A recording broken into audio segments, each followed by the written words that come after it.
Hey guys, Willie here with W.T.F Car Reviews, and today we're reviewing the all-new 2024 Porsche Cayman S. And a big thanks to Greg and the rest of the management and staff here at Porsche of Clearwater for helping make this review possible. I'll leave a link to our inventory below, and if you're looking for a new premium performance car or SUV in the Clearwater, St. Petersburg, Tampa area, I would definitely recommend checking these guys out. And as for Greg. And for those of you guys who don't know, the Cayman has been Porsche's two-seater sports car since 2005. Sitting on the second generation Boxster platform, the third generation Cayman that you see here, or the 718, was released in 2016, sitting on the fourth generation Boxster platform. Facelifted back in 2019, and for 2024, the base model now gets a $6,000 Style Edition option, which adds racing stripes, black exhaust tips, and accents with 20-inch wheels. Inside, the Style Edition gets more premium trim and a heated steering wheel. There are 6 trims available for the 2024 Cayman and 3 engine options. The base engine is a 2-liter turbo, cranking out 300 horsepower, 280 pound-feet of torque, which is quick, enough to get the Cayman to 60 in the mid 4-second range. You can upgrade to the 2.5-liter turbo 4-cylinder that we have here, which cranks out 350 horsepower with 309 pound-feet of torque, with a 0 to 60 time around 4 seconds, maybe quicker if you get a really good launch. Towards the top of the lineup is the 4-liter Boxster 6-cylinder engine, which for the regular output cranks out 394 horsepower, still 309 pound-feet of torque with around a 3.5 second 0 to 60 time. And up top for the GT4 RS is the high output variant of that 4-liter flat 6, which cranks out 493 horsepower with 331 pound-feet of torque with around a 3 second 0 to 60 time, if not quicker. Anyway, we range from the $68,000 base up to the $162,000 GT4 RS, while here we have the $80,000 S sitting right in the middle of the lineup trim level wise. What else do we get for that money? Let's jump right in. So with this red paint color, this is a classic looking Porsche. It looks almost like a few generations ago of a 911. And in my opinion, this is probably my personal favorite vehicle that Porsche sells right now. Maybe not necessarily the S trim, definitely the GT4 RS, but when it comes to affordability, no one can deny the value that we have here with around a 4-second 0 to 60 time. Anyway, we get black headlight housing, some silver trim, 2-tier LEDs. We get an LED projector and an LED high beam up top for the headlights, LED daytime running light. We get upgraded cooling here too for the S trim, not just an intercooler, but also trans and differential coolers to go along with it. We get front parking sensing, washers for the headlamps, frunk, we'll check that out in a little bit. The wheel and tire setup, we get these very aggressive silver Y-spoke 20-inch rims wrapped in Pirelli P0 summer performance tires. Dimensions up front are 235, 35, R20, ZR20. We have drilled brake rotors. We have some beefy 4-piston Brembo style Porsche brake calipers too. I'll leave a link right here, show you exactly the size of the rotors. They're not nearly as large as the 911 we just reviewed in this channel, but they're still very beefy at that. All body color trim for the wheel well area, body color trim for the rocker panel side skirts, ton of cooling for the rear engine setup here for the Cayman. We'll take a step back. Hopefully you can pick up the side profile on this beautiful 2024 Cayman S. The mirrors, we don't get a camera on them, no blind spot monitoring on the glass either, but they're a large mirror, and hopefully you can pick up the rear wheel and tire setup. We still get the dual piston Brembo style Porsche brake caliper, drilled rotors, but they're not quite as big as they are up front, wouldn't be expected. Still 20-inch rims, but out rear we get two 65/30 ZR20s for the Pirelli P0 summer performance tires to help put the power to the ground a little bit better. Out rear, full LED taillights, turn signals, and reverse lights. We get rear parking sensing, Porsche 718 Cayman S badging, dual exhaust tips with a pretty aggressive diffuser, and the exhaust tips are centered. And speaking of the exhaust tips, let's fire up this 2.5-liter turbocharged Boxster 4-cylinder, and here she sounds.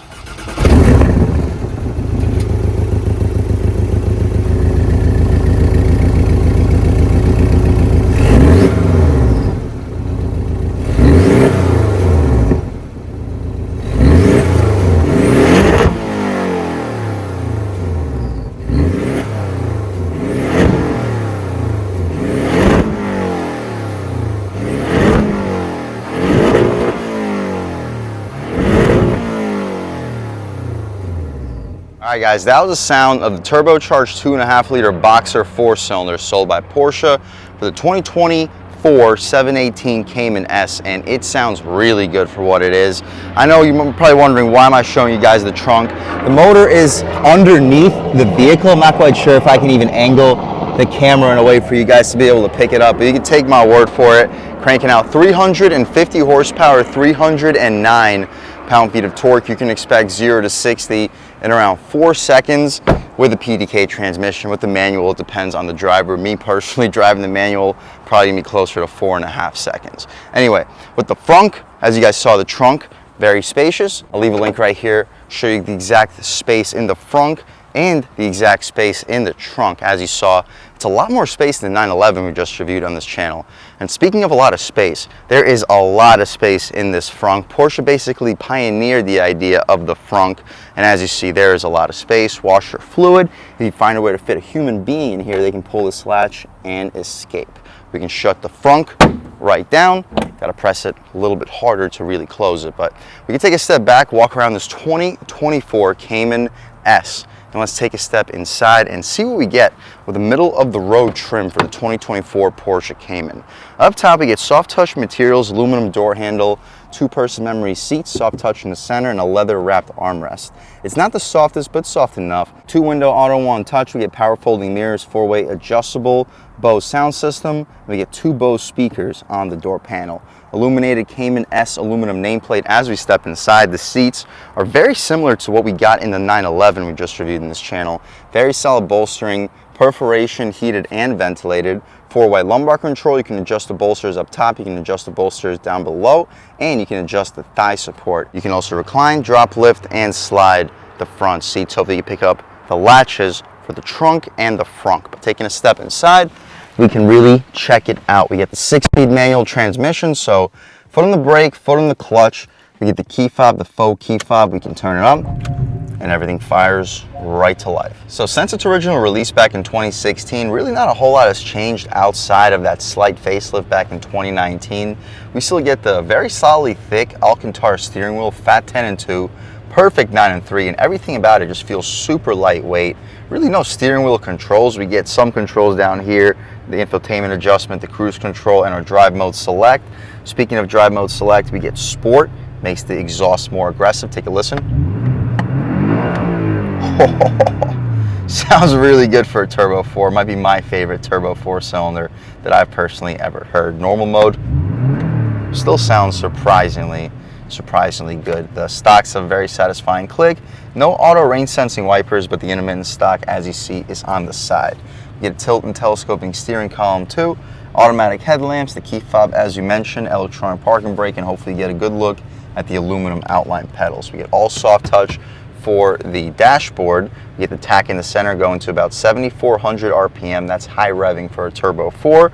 The speedometer goes to 190, and we get our gauges on the right side. Right now we're looking at boost pressure, coolant temperature, oil temperature, and the oil pressure. The adjustments are right here down below. You go up and down to audio station, navigation, heads up, last destination, trip computer, tire pressure monitoring, chrono, gear shift assist, G-force, and that's about it. My personal favorite to look at all times would probably be gear shift assist. It'll show you a little light indicator when it's time to shift and you're approaching the red line. We get nice aluminum trim running all throughout the center. Above the touchscreen, we get these aluminum outlined air vents that have a very cockpit style with a Porsche clock all the way up top and an additional Bose speaker behind it. The touchscreen itself, we get our shortcuts down below. They're a little bit dated, but the hard buttons are really appreciated. Speaking of dated, the screen for the navigation screen is a little bit towards the dated side, but you still see everything you need to see, and the response is okay. I'm not going to call it the best response. The 911 we just reviewed definitely had a better responding touchscreen, but this is still more than good enough. The shortcuts for the tune, source, phone, media, nav, car, home, and map. Car, let's check out what we got. Trip, configuration, reset. You can alternate over to the drive time. My personal favorite would be the map, so we'll leave it there. Underneath it, we get dual zone automatic front climate control, heated and ventilated front seats, 6-speed manual transmission, the backup camera, foot on the clutch, all the way to the left. It's a double click. 1 click is first, 2 clicks is reverse. Push forward, we're in reverse. backup camera, front and rear parking sensing, and a pretty solid resolution for the backup camera. It's not a swivel camera like we had in the 911, but definitely can't complain. Throwing her back into neutral, unfortunately we stay in the backup screen. Got to press the home to return back where we were. Behind it we get our lock, hazard, suspension adjustments for sport mode, traction control. You can raise and lower your spoiler, active exhaust, and the auto start stop you can disable. Nice little spot for your key fob. Decently soft leather armrest. You can open it up. It's not spacious at all, but you'll fit a phone and a USB-A port behind it. The glove box has a little bit of aluminum above it. You can open it up. It's very spacious though for a small sports car. Additional USB-A port, and you'll fit probably 30 license plates, easily stack 2 pairs of shoes with an additional set of cup holders, which is convenient considering we don't have any cup holders here in the center console area. Soft touch for where your knee will often hit. Cool.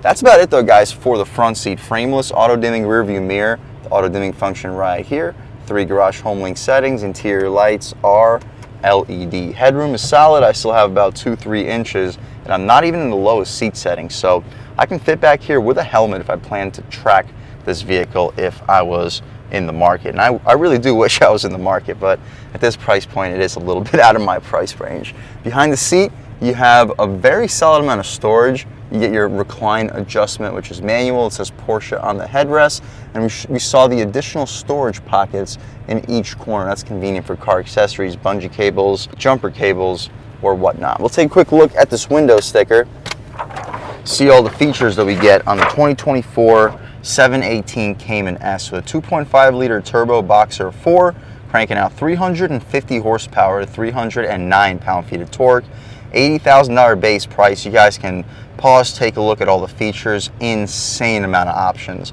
$27,000 in total options. After a $1,650 destination charge, we're looking at $108,000 even. I wouldn't recommend optioning up this vehicle that heavily at this point. Maybe consider going for a 911, but at the end of the day, this is a fully loaded Cayman S, and I'm sure a lot of people would rather have a more loaded Cayman compared to one that's a lot more bare bones. Again, at this price point, you may start getting into the GT4 with the upgraded 4-liter engine models, and I would recommend checking those out too, but take a look at what you want. The $80,300 base price for the Cayman S is an unbeatable bargain, but again, with the $27,000 in options, take a look at some of the other vehicles in the Porsche lineup, because either way, at that price point, you're going to have a lot of fun in one of these vehicles sold by Porsche. That's about it though, guys, for the inside and outside of this 2024 Cayman S. You get a little bit of storage down below if I didn't mention, and it pops out to make it a little bit easier to access with some additional up front. But that's about it for the inside and outside of the 2024 Porsche Cayman S. It is a beautiful sports car inside and out. At the $80,000 price point, just about an unbeatable bargain with the super strong 2.5 liter turbocharged 4-cylinder, which revs up to 7,400 RPM with the 6-speed manual transmission. Let's take this 2024 Cayman S out for a drive and see what it's got. All right, guys, now we're just about seeing everything we need to see with the inside and outside of the all-new 2024 Porsche Cayman S. Let's take it out for a drive and see what it's got. My first impressions, the clutch. It feels like there is an assist taking off of the line where it gives you throttle to make it a smooth experience taking off. I'm not sure if you can disable that, but compared to the 911 we just reviewed, which had a very odd sensation of clutch to throttle and the amount of throttle to use with the clutch to make smooth, this car is doing it for you. I'm not sure if there's a way to turn it off. Let me know in the comment section if there is, or if that's just the way that this car comes from the factory to keep the clutch and transmission in new condition for as long as possible. But the shifter here, the 6-speed, feels just as notchy as the 7-speed we had in the 911. Taking a step out here,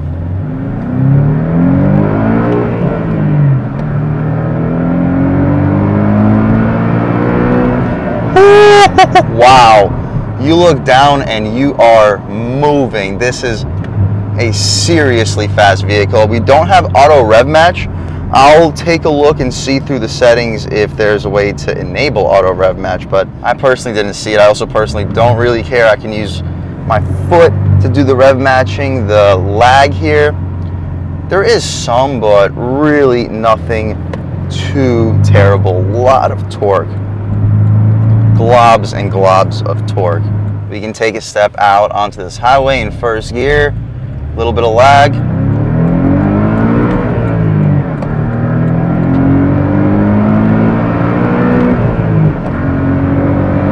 Really long gears. You look down and you are absolutely flying. Really strong power plant. We can throw it into sixth gear, no need to beat it up a whole lot further. It sounds good. At sixth gear, at highway speed, it does rev a little bit high, but you get a lot of torque as a result. Ride quality is good. We have the exhaust in its loud mode. Let's put the suspension in its aggressive mode. And let's put the drive mode into Sport Plus and see what changes up. The steering gets sharper. Yeah, I really like the way that this vehicle steers. We can try it out in third gear.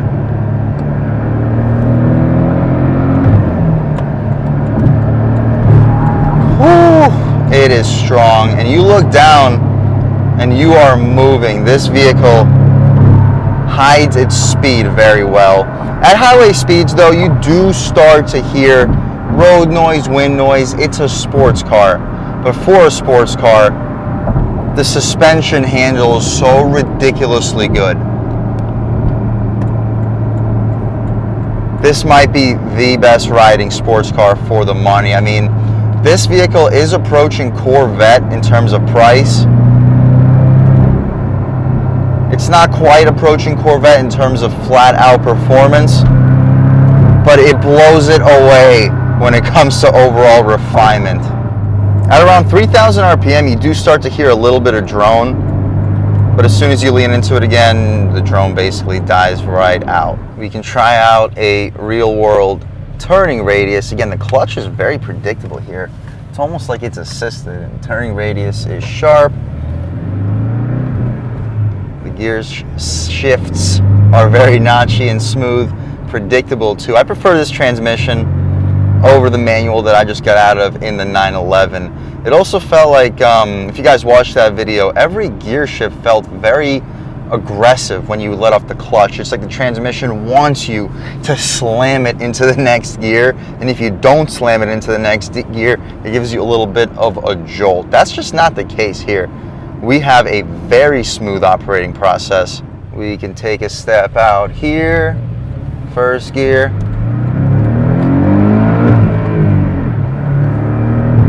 Throwing it in. Wow, it's so ridiculously nimble.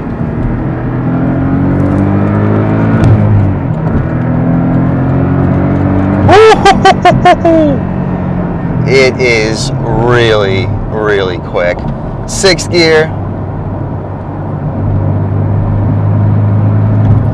Again, accelerates really good.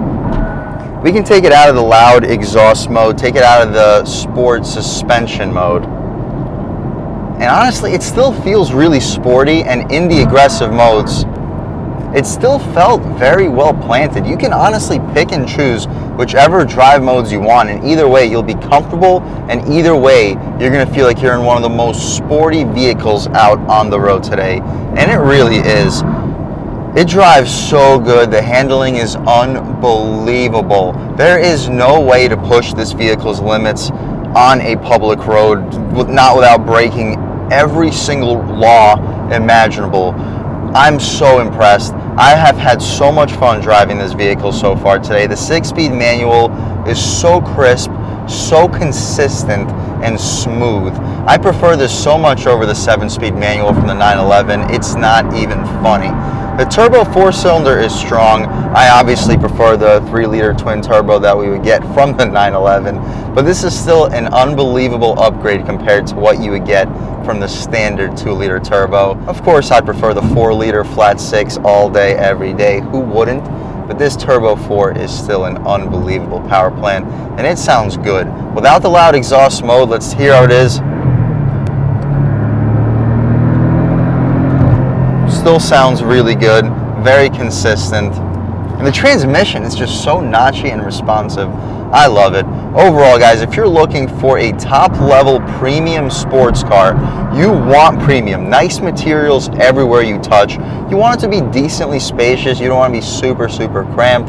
You want good fuel economy and the chassis stability of a Formula One race car, as close to a Formula One race car as you're going to get, under $100,000 and street legal. I would 1000% recommend checking out the 2024 Porsche Cayman S. This is an unbelievable value, sitting only about 10,000 bucks above the base, considering the base now gets that optional styling package, which pushes it very close to S territory, while not giving you the upgraded 2.5 liter 4-cylinder that you get here on the S.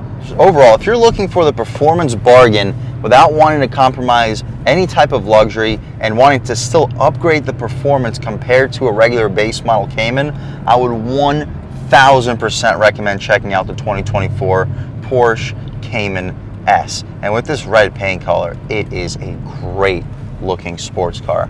And a big thanks to Greg and the rest of the management and staff here at Porsche of Clearwater for helping make this review possible. I'll leave a link to our inventory below, and if you're looking for a new sports car or SUV in the Clearwater, Tampa, St. Petersburg area, I would definitely recommend checking these guys out, and that's for Greg. And a huge thanks to all you guys for watching. I had a great time making this video. If you're new to the channel, please subscribe. If you've already subscribed, thank you so much. You guys know the channel is just not possible without you, and I really appreciate the constant support. But again, if you haven't subscribed yet, please subscribe. Leave a like too. It really helps me out the YouTube algorithm. That's how these videos get promoted to new people.